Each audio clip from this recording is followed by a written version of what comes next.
တင်ကဒီ laptop တစ်လုံးကိုဝယ်ယူတော့မယ်တင်ရဲ့ budget ကလည်း fix လုပ်ပြီးပြီကျွန်တော်တို့ဒီအသစ်ဖြစ်ဖြစ် second ဖြစ်ဖြစ်ဝယ်ယူတော့မယ်ဆိုရင်တော့အရေးကြီးဆုံးအရာကတော့ CPU အကြောင်းကိုလေ့လာဖို့ပါပဲအရင်ဆုံး laptop ဆိုတာဘာလဲဆိုတာအရင်ဆုံးကြည့်လိုက်အောင် laptop တွေဆိုတာကျွန်တော်ဒီလက်ထဲကသုံးနေတဲ့ mobile phone လေးတွေလိုပါပဲသူကကျွန်တော်တို့ဒီ chips တွေ display တွေ speaker တွေ power supply တွေကိုတစုတစည်းထဲမှာအကုန်စုထားပြီးတော့ကျွန်တော်နေရာမရွေးအချိန်မရွေးပေါ့နော်အဲ့မှာသုံးဆွဲလို့ရအောင်လုပ်ပေးတဲ့ professional multitasking device လေးပဲဖြစ်ပါတယ်ခင်ဗျအဲ့တော့ကျွန်တော်နေ့စဉ်လုံဆောင်ချက်တွေပေါ့နော်ဒီလက်ပွားမှာလောက်ပဲရှိတဲ့ဖုန်းလေးနဲ့မလုံလောက်တဲ့အခါမှာဆိုရင်တော့ကျွန်တော်ဒီ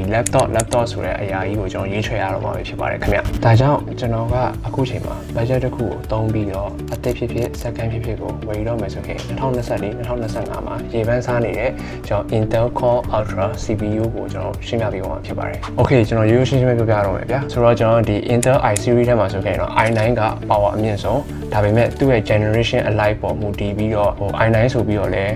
ကောင်းတာလည်းရှိလို့မကောင်းတာလည်းရှိပါတော့ဒီ workload လည်းအရင်မသုံးဘူးရိုးရိုး demo ပေါ့နော်ကျွန်တော်ဒီ office task တွေပဲအဲ့လိုပဲလုပ်မယ်ဆိုရင်တော့ကျွန်တော်အကြံပြုတာ Intel i3 i5 ကိုပဲသုံးစေချင်တယ်ပေါ့နော်ဒါမှမဟုတ်သင်က video editing ရောဒီရော graphic design တွေဆွဲမယ်ဘာညာလုပ်မယ်ဆိုရင်တော့ကျွန်တော် i7 i9 ကိုအကြံပြုပါတယ်ဆိုတော့ကျွန်တော်ဟိုဒီနေ့ရှင်းပြပေးတဲ့ဟာတွေကတော့ဒီ Intel အကြောင်းလေးတွေဖြစ်တယ်ပေါ့ဒီနေ့ကတော့ဒီလောက်ပါပဲအားလုံးကြည့်ရှုပေးတဲ့သူတွေကျေးဇူးတင်ပါတယ်